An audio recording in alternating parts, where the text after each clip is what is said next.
Do you know that feeling when you see somebody for the first time, for the first seconds, and you already know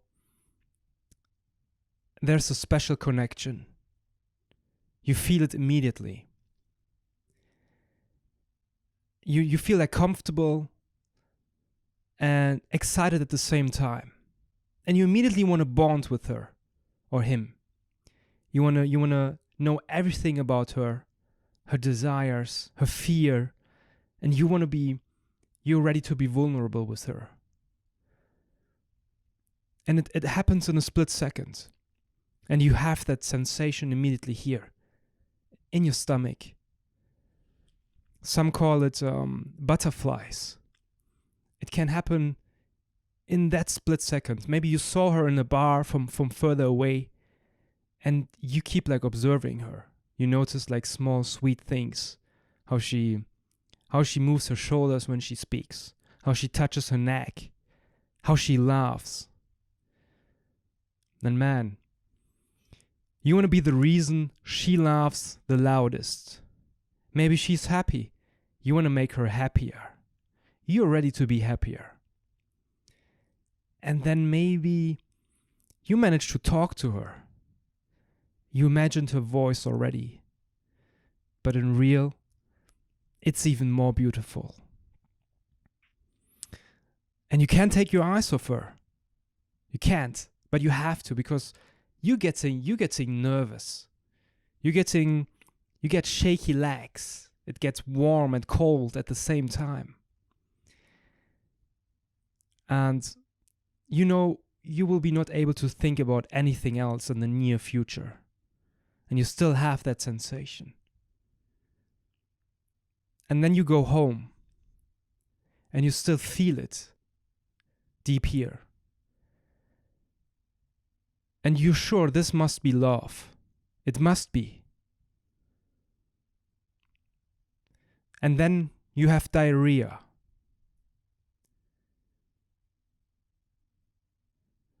Very massive diarrhea. It turns out you just ate something bad.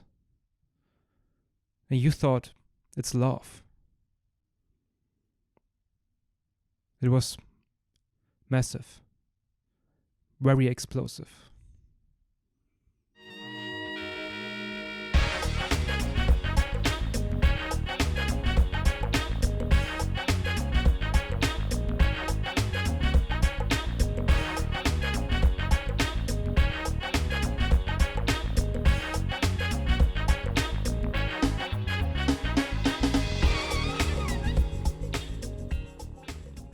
I hope everybody's doing all right. Everybody's surviving. I guess that is the theme of this year.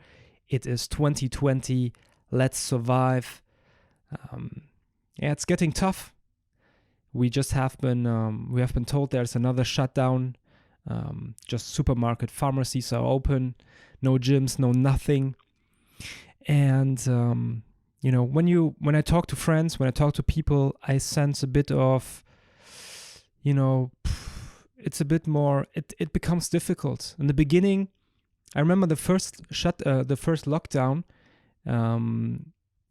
people were more like, hey, I can use this time to paint, to learn painting, or I can decorate inside a bottle.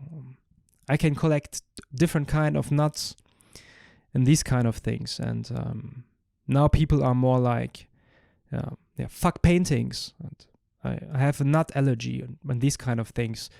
It's getting a bit more difficult. But everything is shut down. It doesn't mean we need to shut down our brains. It doesn't mean we need to shut down our humor, our laughter. It doesn't mean we need to shut down our hearts. So I hope you and your people, you keep up the spirit. Let's see how it goes. What I will do now in this short episode is I will read out a few of the emails I have received from people out there.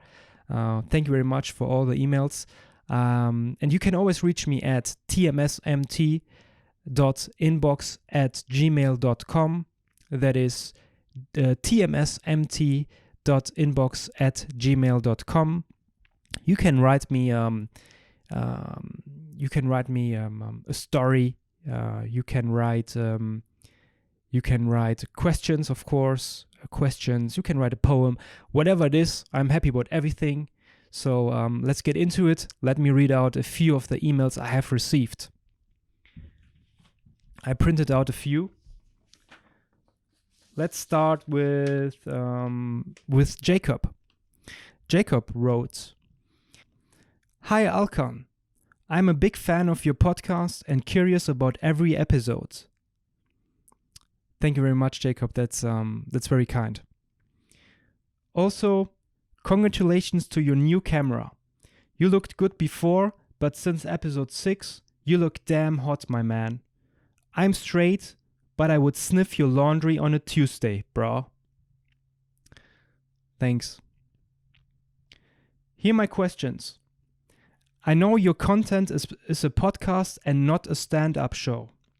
Some people have issues figuring out if you're serious or if your podcast overall is meant to be funny. They also ask what your actual target audience is and your purpose. Keep up the good work, Jacob. Jacob, that's a very nice mail. Thank you very much, man. That's very kind of you. And I also like your questions. They are very well thought out. And I want to answer your questions by telling a short story. So this is something I remember when I was around 6 or 7, and in the culture, in the tradition where I grew up, it was common that a whole family is visiting a whole host family. So you get invited by a family and your whole family goes there and spends the evening together. A lot of food and so on. And everybody goes. The children, your parents, your grandma, your grandpa, everybody together go and visit the host family. So those were always like fun and super nice evenings usually, especially when you really like the family, when I like the children of the host family. So I remember one time we have been invited by this really nice family, and there's also a tradition that the family that is visiting the host family, that the highest member of the family is showing appreciation to the host family by extensively using their toilet facilities. That's the way how you show that your family is feeling comfortable, and that you show I made use of that facility very extensively, and that's usually then that's a tradition.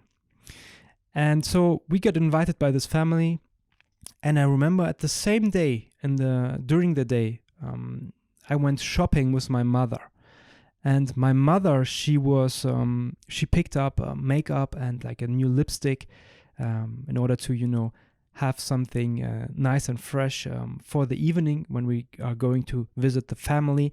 And she was super excited, enthusiastic about it. And in the evening, we were all getting ready.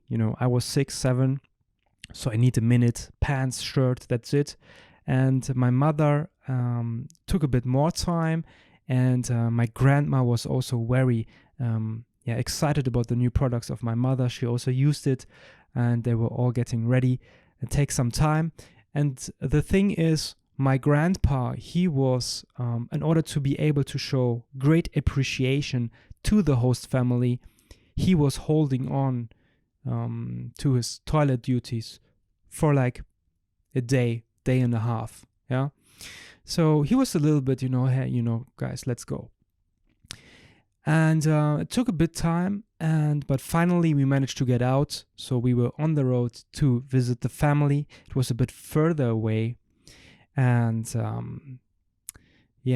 unfortunately, my grandpa was not able to hold on anymore, and we had to drive back. It was a very silent car ride back home, and we had to cancel because it was too far away. We couldn't go out anymore. And I remember until today what my grandpa told me when we arrived home. He said, "Alkan, grab me a towel. I need to take a shower." And that is also something I want to tell my children. And I will never forget that. So thank you very much, Jacob, for your email. Let's continue with another one.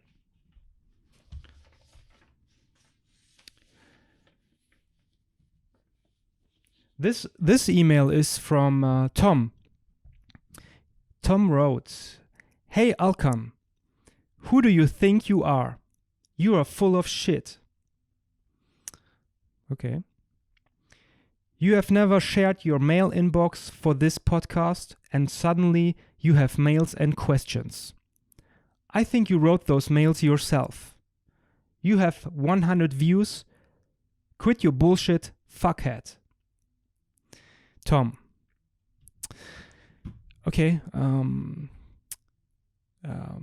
Tom, I hope you don't get that. I hope I'm not offending you, but I sense a bit of negativity in your email. And I hope you released some of it with writing this.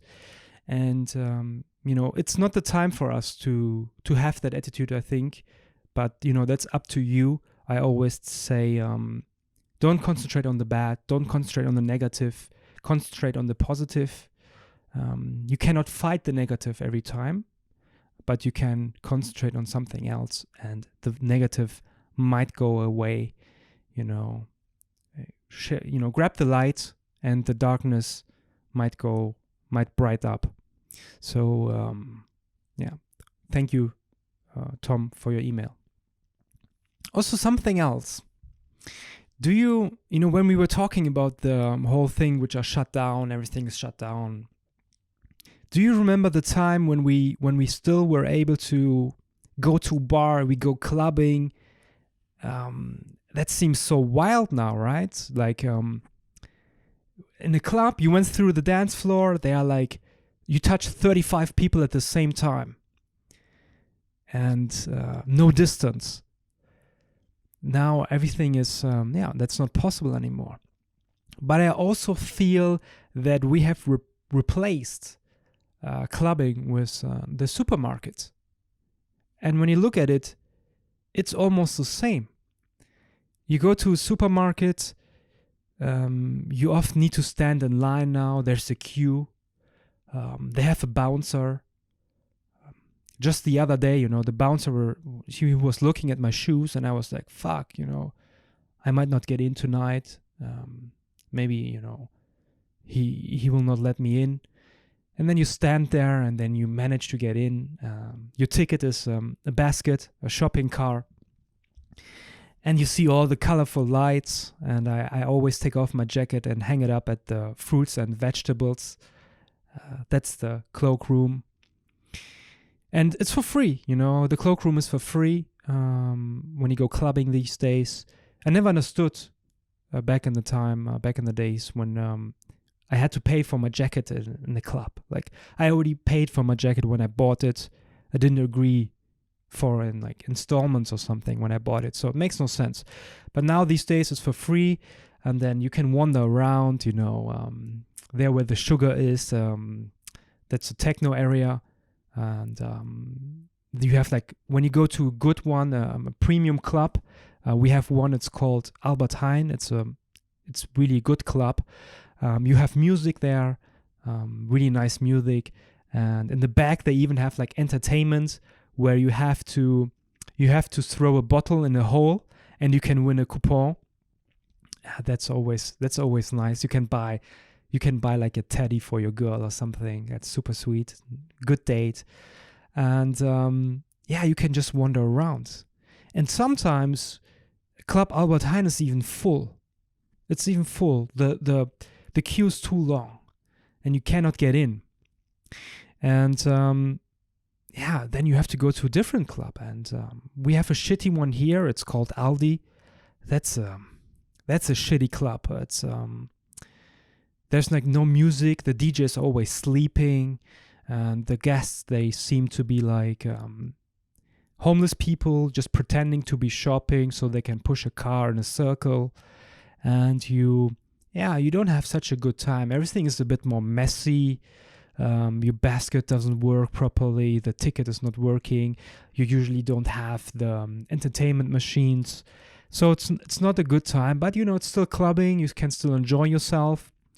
And guys, I would, like, when you want to get in touch with the girl, go to the supermarket, go clubbing in the supermarket in the weekend around 8:30, 9 o'clock. It's crazy. The girls are all dressed up, makeup, dresses, nice shoes, high heels. And, in the beginning, I was super confused because I was looking at them with my sweatpants. And I was like, where are they going? Like, what are they doing? But now I understand, we go clubbing. And so I always take my good jacket, nice pants, shining shoes. I'm always ready. And, the dress code is usually face mask. So the dress code of the evening is face mask. Get that on. And when you have like an unfortunate mouth situation, the dress code is really good. Just cover it up. When you maybe you do like weird things with your mouth when you speak, this is a time for you to shine. Nobody will notice. Get in there. Have a good time clubbing. And I might see you there. And even for creeps, when you creep, now you have to have like distance of 1.5 meters. They will not notice that you're a creep. But man, I tell you, go clubbing in the shop, enjoy yourself, and maybe see you guys there.